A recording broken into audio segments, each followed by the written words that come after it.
Di balik gemuruh Malaysia Open 2026, media Malaysia iri dan Mante terintimidasi 3 ganda Indonesia. Siapa yang tumbang duluan?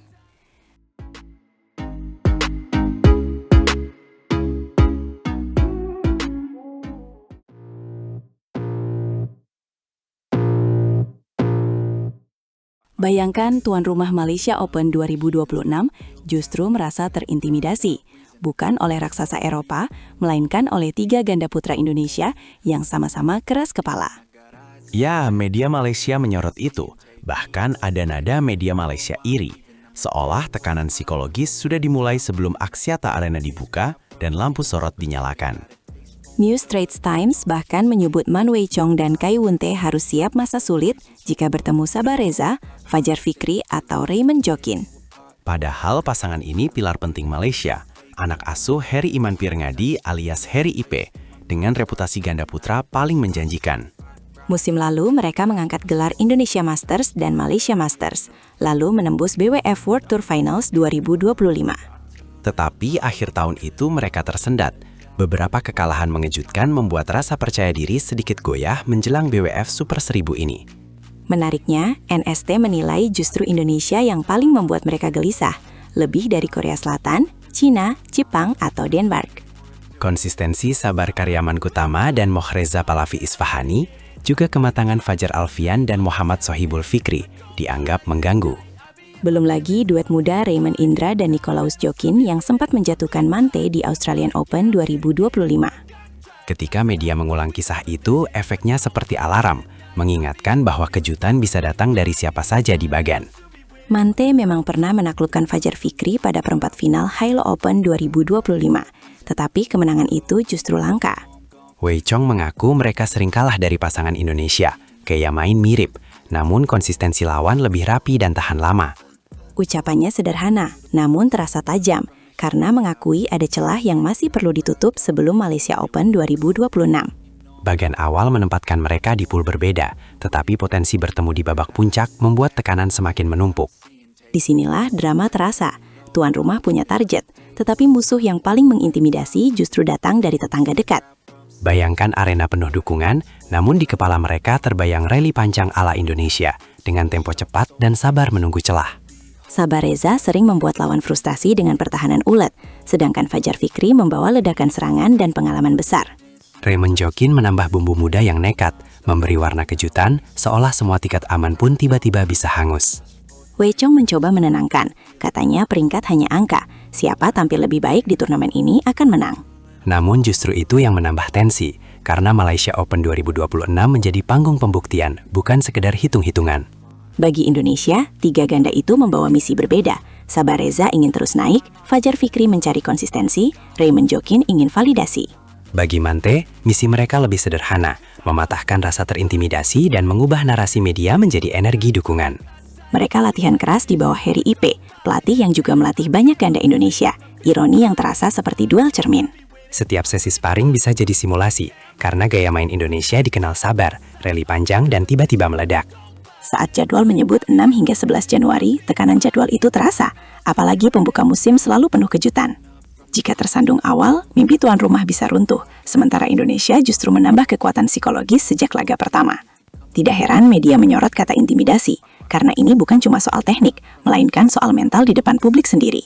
Dan publik tentu mengingat, Mante sudah merasakan pahitnya kalah dari Raymond Jokin di Australia. Luka itu belum sepenuhnya sembuh. Mereka butuh pembalasan, tetapi lawan berikutnya mungkin Sabah Reza atau Fajar Fikri, yang sama-sama haus gelar besar. Sementara itu, Indonesia melihat Malaysia Open 2026 sebagai panggung membuktikan kedalaman ganda putra mereka. 3 pasang, 3 gaya, 1 efek, membuat lawan bertanya, siapa yang sebenarnya lebih tertekan saat bertemu di final. Jika Mante mampu memulai dengan performa meyakinkan, narasi bisa berbalik, media yang kini memanas bisa berubah jadi pujian. Tetapi jika mereka goyah, label intimidasi justru menguat, dan tekanan di rumah sendiri berubah menjadi beban.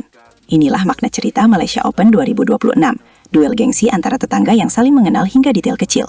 Semua mata menunggu, apakah Indonesia melanjutkan dominasi, atau Malaysia bangkit dengan kejutan di Axiata Arena.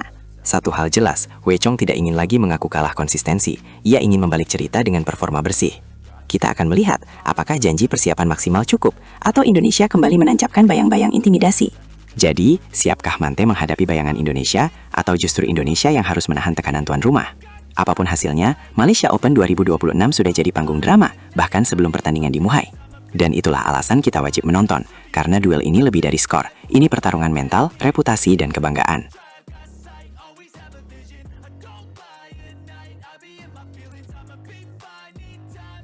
Di balik senyum Gregoria Mariska Tunjung, PBSI tiba-tiba menyiapkan proteksi ranking dan rahasia pemulihannya membuat seluruh arena World Tour terdiam.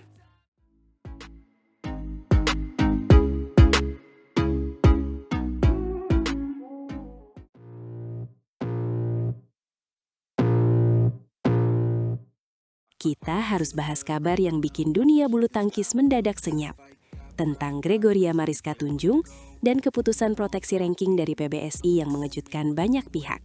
Banyak yang belum paham apa sebenarnya proteksi ranking itu dan kenapa BWF langsung menyetujuinya tanpa drama panjang seperti biasanya. Ceritanya dimulai saat Gregoria dilarikan ke rumah sakit. Penyakit lamanya kambuh, dan tim medis meminta pemulihan total agar kondisi tidak makin riskan. Dari situ PBSI mengajukan protected ranking, semacam payung agar peringkat dunia Gregoria tidak jatuh saat ia terpaksa absen dari tur dan kejuaraan besar. Yang mengejutkan, BWF memberi masa berlaku minimal 3 bulan sampai maksimal 12 bulan, terhitung mulai 30 Desember 2025. Artinya Gregoria bisa fokus pulih tanpa cemas peringkat anjlok, tetapi publik bertanya, seberapa serius kondisi yang membuat PBSI mengambil langkah berani itu? Hian menjelaskan lewat siaran pers bahwa keputusan ini memberi ruang aman bagi atlet, fokus pada penyembuhan tanpa beban konsekuensi peringkat dunia. Namun di balik kalimat resmi itu ada drama yang terasa, karena Gregoria adalah peraih medali perunggu Olimpiade Paris, ikon tunggal putri yang selalu jadi tumpuan. Status peringkat 14 dunia membuat protected ranking ini bukan main-main.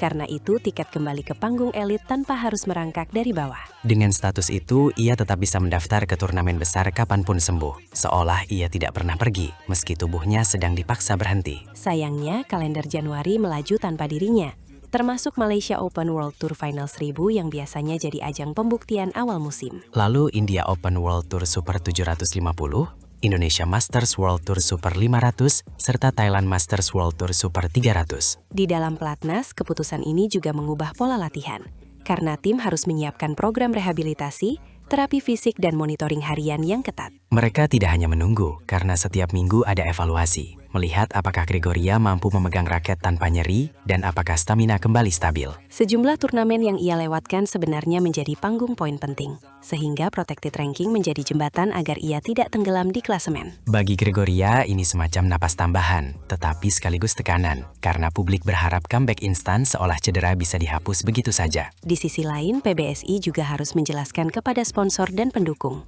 bahwa keputusan ini bukan mundur, melainkan investasi untuk menjaga karir lebih panjang. Atmosfer di ruang ganti pun berubah, sebab rekan setim merasa kehilangan pemimpin, namun juga terpacu menunjukkan bahwa tunggal putri Indonesia tidak berhenti. Jika pemulihan berjalan lancar, protected ranking membuka jalan kembali ke undian utama tanpa kualifikasi, sehingga energi Gregoria bisa disimpan untuk laga-laga besar. Jika jeda ini terlalu panjang, ritme bisa hilang, sehingga tim pelatih menyiapkan simulasi pertandingan dan sparring berkualitas tinggi. Dari sisi mental, tim psikolog pelatnas ikut turun, menjaga agar Gregoria tidak merasa tertinggal, karena tekanan publik sering lebih berat daripada nyeri yang ia rasakan. Mereka menyiapkan rencana comeback bertahap, dimulai dari latihan teknik ringan, lalu simulasi game, hingga uji coba internal yang meniru atmosfer World Tour dan menguji keberanian di poin kritis. Deretan itu bukan sekedar turnamen, itu jalur reputasi. Dan absennya Gregoria membuat peta persaingan tunggal putri berubah secara tiba-tiba. Para rival mungkin bernapas lega, namun penggemar justru resah, karena sektor tunggal putri Indonesia sangat bergantung pada konsistensi Gregoria. Pertanyaan besarnya, kapan ia kembali?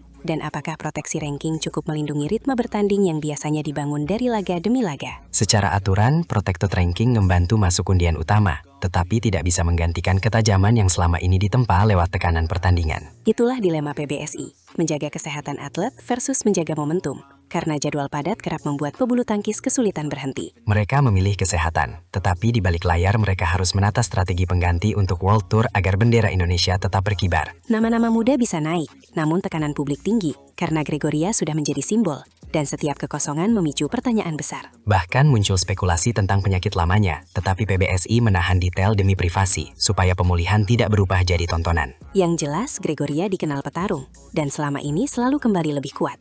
Seolah luka menjadi bahan bakar, bukan penghalang. Ini juga sinyal bahwa BWF mulai berpihak pada kesejahteraan atlet, bukan sekedar mengejar jadwal yang padat dan menuntut. Meski begitu, fans tetap ingin kepastian. Karena tanpa Gregoria, peluang Indonesia di sektor tunggal putri terasa menipis di panggung besar. Bayangkan saat arena menunggu, nama Gregoria dipanggil, dan ia kembali dengan tekad baru, membawa pesan bahwa jeda ini bukan akhir. Itulah momen comeback yang dinanti. Karena proteksi ranking bukan penutup cerita, melainkan jeda dramatis sebelum babak berikutnya dimulai.